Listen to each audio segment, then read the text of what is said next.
ဒီနေ့ကျွန်တော်တို့လေ့လာကြည့်ကြမယ့်ခေါင်းစဉ်ကတော့ဦးနောက်ကိုခက်ခဲတဲ့အရာတွေလုပ်အောင်ဘယ်လိုတွန်းအားပေးမလဲဆိုတာပါပဲဒီလိုမျိုးတတိထားမိဘူးလား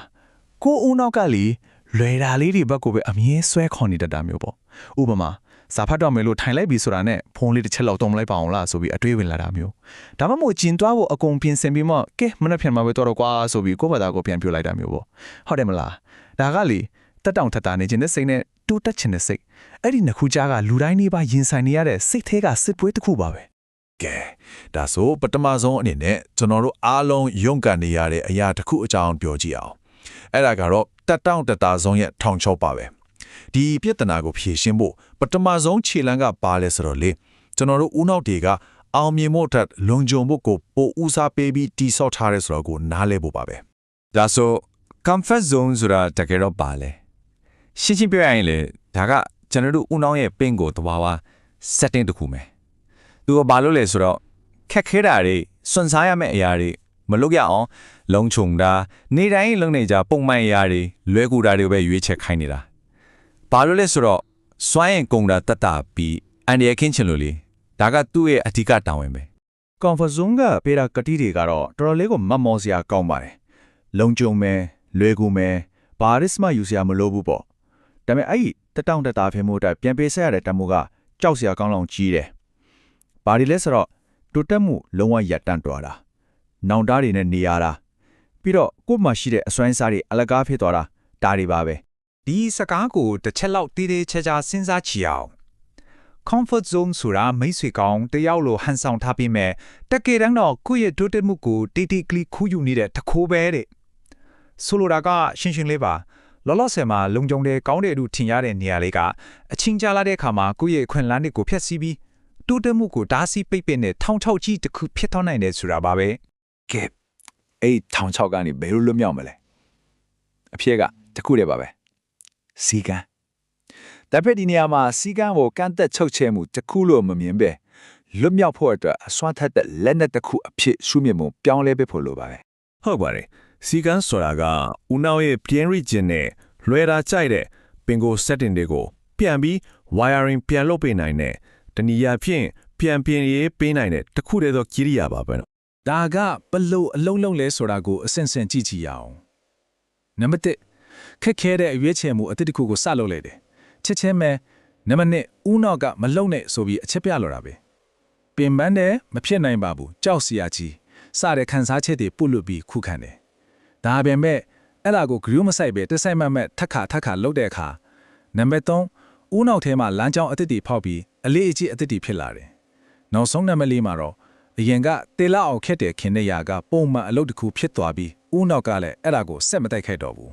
စီကန်းရှိခြင်းရဲ့အစွမ်းကဘာတွေလဲဆိုတော့ motivation ဆိုတာကအမြဲတမ်းရှိမနေဘူးလေအဲ့ဒီလိုစိတ်တက်ကြနေတဲ့အချိန်မှာတော့အချိန်ပြည့်တော့ဆက်လုပ်နိုင်စေတယ်ဦးနောက်ကပြည့်တဲ့မလုံချင်ဘူးဆိုတဲ့စင်ချီတွေကိုအတန်တိတ်သွားစေတယ်ခံစားချက်ကောင်းသည့်ဖြစ်စေဆိုသည့်ဖြစ်စေလှုပ်ရှားရှိတာကိုဆက်လုပ်စေတယ်နောက်ဆုံးမှာတော့သူများတွေအတွက်အရန်ခက်ခဲပြီးထူးခြားနေတဲ့အရာတွေကိုကိုယ့်အတွက်တော့နေစဉ်လုံနေကြတာမန်ရတဲ့ဖြစ်ပြောင်းလဲပေးနိုင်တယ်ကောင်းပါပြီဒါဆိုစီကန်းကိုဘယ်လိုတိဆောက်မလဲလက်တွေ့ကျတဲ့နေလန်းတစ်ခုကိုဆက်ချကြရအောင်အဲ့ဒါကတော့တင်းရဲ့ပင်မဲ့တစိုက်မတ်ရနေတဲ့အောင်မြင်မှုလေးတွေပေါ်အာယုံစိုက်တာပါပဲဥပမာအနေနဲ့ပြောရရင်တနေ့ကိုစာတမျက်နှာပဲဖတ်မယ်ဆိုတဲ့ဆုံးဖြတ်ချက်မျိုးပေါ့သူချီတက်ကြည့်ရင်တော့ဒါရဘာမှမဟုတ်တလောက်လေးလို့ထင်ရနိုင်ပါတယ်ဒါပေမဲ့အဲ့ဒီဘာမှမဟုတ်တလောက်လေးကတနစ်ပြည့်တဲ့အခါမှာတော့စာမျက်နှာ365မျက်နှာဖြစ်သွားပါတယ်ဒါဟာတစိုက်မတ်မဲ့လှုပ်ဆောင်ခြင်းရဲ့မယုံနိုင်စရာကောင်းတဲ့စွမ်းအားကိုပြနေတာပါပဲဒီနောက်ကွယ်မှာဘယ်လိုစိတ်ပိုင်းဆိုင်ရာအချက်ကအလိုလုံးနေလဲဆိုတော့ဒီလိုတင်းငယ်တဲ့အောင်မြင်မှုလေးတွေကကျွန်တော်တို့ရဲ့စူးစမ်းအားထုတ်မှုကိုကျေနပ်မှုဆိုတဲ့ဦးနောက်ရဲ့ဓာတ်ထုပြတာဆိုင်ရာဆုလပ်နဲ့ချိတ်ဆက်ပေးတယ်ဒီလိုနဲ့ဦးနောက်ထဲမှာအဖြူသဘောဆောင်တဲ့ feedback loop တစ်ခုကိုတဖြည်းဖြည်းဆောက်ပေးသွားတာပါဆိုတော့ဒီအပိုင်းရဲ့အနှစ်ချုပ်ကိုဒီစကားနဲ့ပဲပြောပါစီအောင်မြင်မှုဆိုတာထားရမှာမဟုတ်ဘူးစိတ်ရှည်ရှည်နဲ့တစိုက်မတ်ရယူခဲ့တဲ့တင်းငယ်တဲ့အောင်မြင်မှုလေးတွေတစ်ခုပြီးတစ်ခုဆက်တိုက်ဖြစ်နေတာပဲကဲနောက်ထပ်အရေးကြီးတဲ့ mindset ပြောင်းလဲမှုတစ်ခုကိုဆက်ပါရအောင်အဲ့ဒါကတော့နာကျင်မှုဒါမှမဟုတ်မတမထခြင်းမှုကိုအစိုးတစ်ခုအနေနဲ့မမြင်ပဲဒူးတက်မှုရဲ့အချက်ပြမီဖြစ်ရှုမြင်တတ်ဖို့ပါပဲတခုလောက်ရတာဟဲ့နေတဲ့ခုခံမှုကိုခံစားနေရတယ်ဆိုရင်အဲ့ဒါဟာရှိတန်ရှိထိုက်တဲ့နေရာမှန်ကိုရောက်နေပြီဆိုတဲ့လက္ခဏာပါပဲ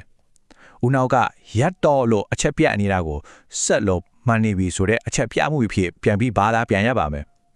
ဒါဟာကိုကတိုးတက်ပြောင်းလဲဖို့တွင်းအားပေးခံနေရတယ်ဆိုတာကိုပြနေတာပါ ခက်ခဲတဲ့အလုပ်တစ်ခုကိုကျွမ်းကျင်ဖို့အဆင့်၃ဆင့်ရှိပါတယ်ပထမဆုံးကခုခံမှုအဆင့်ပါ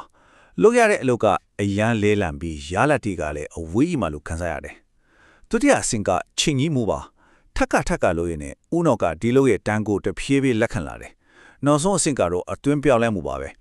အရင်ကနာကျင်ပင်ပန်းတယ်လို့ထင်ခဲ့တဲ့ကြိုးရာအထုမှုကအရန်ကိုတဘာဝကြပြီးပျော်စရာတောင်ကောက်လာတတ်ပါတယ်အရေးကြီးတာကတတိယအဆင့်ကိုရောက်ဖို့ပထမအဆင့်ကိုအန်ကျစ်ခံနေဖို့ပါပဲ ဒီနေရာမှာနာကျင်မှုနှမျိုးကိုရှင်းရှင်းလင်းလင်းခွဲမြင်မှုလိုပါပဲတစ်မျိုးကရရည်နာကျင်မှုဒါကစ조사အားထုတ်ခြင်းမှာခံစားရတာပါခက်ခဲပေမဲ့ခဏပါပဲပြီးတော့ရှင်တိုးတက်မှုနဲ့အစားထိုးခံရပြီးပျောက်ကွယ်သွားပါလိမ့်မယ်နောက်တစ်မျိုးကတော့ထာဝရနာကျင်မှုပါဒါကတော့စောစောစီစီလက်လျှော့လိုက်လို့ဒါမှမဟုတ်စိန်ခေါ်မှုကိုရှောင်လိုက်လို့ခံစားရတဲ့နောင်တပါဒီနောင်တကတော့နှစ်ပေါင်းများစွာစိတ်ထဲမှာဆွဲချနေနိုင်ပါတယ် ကဲအခုကျွန်တော်တို့လေးလာခဲ့တဲ့များကိုအဆုံးသတ်အနေနဲ့ရှေ့ဆက်ရမယ့်အနာဂတ်လမ်းနှစ်ထွဲနဲ့သူတို့ရဲ့အချိုးဆက်တွေကိုကြည့်လိုက်ကြအောင် ရွေးချယ်စရာလမ်းကြောင်းကနှစ်ခုပဲရှိပါတယ်လွယ်ကူတဲ့လမ်းကရေတော်မှာတော့တက်တောင့်တက်တာနဲ့လုံခြုံမှုကိုပေးတယ်ဒါပေမဲ့ရေရှည်မှာတော့နောင်တနဲ့တိုးတက်မှုရပ်တန့်ခြင်းကိုပဲရစေတယ်ခက်ခဲတဲ့လမ်းကတော့ဟုတ်တယ်ရေတော်မှာမတတ်မတာဖြစ်ပြီးအရန်ကြိုးစားရတယ်ဒါပေမဲ့ရေရှည်မှာတော့တန်ဖိုးမဖြစ်နိုင်တဲ့ခွင့်အားနဲ့လွတ်လပ်မှုကိုပြန်ရစေပါတယ် ဒါကြောင့်အဆုံးမမှတ်ထားရမှာကဒီနေ့စ조사ရင်းခံစားနေရတဲ့နာကျင်မှုတွေဟာမနှက်ဖြန်မှာအားကိုအားထားဖြူရမယ့်ခွားတွေဖြစ်လာမှာပါ ဆိုတော့နောက်ဆုံးမေးခွန်းကတော့ကျူးစားအားထုတ်မှုကြောင့်ဖြစ်တဲ့ယာယီနာကျင်မှုကိုရွေးမလားဒါမှမဟုတ်လက်လျှော်လိုက်လို့ဖြစ်လာမယ့်ထာဝရနောင်တရဲ့နာကျင်မှုကိုရွေးမလားအဲ့ဒီရွေးချယ်မှုကပဲကိုယ့်ရဲ့အနာဂတ်ကိုပုံဖော်တော့မှာဖြစ်ပါတယ်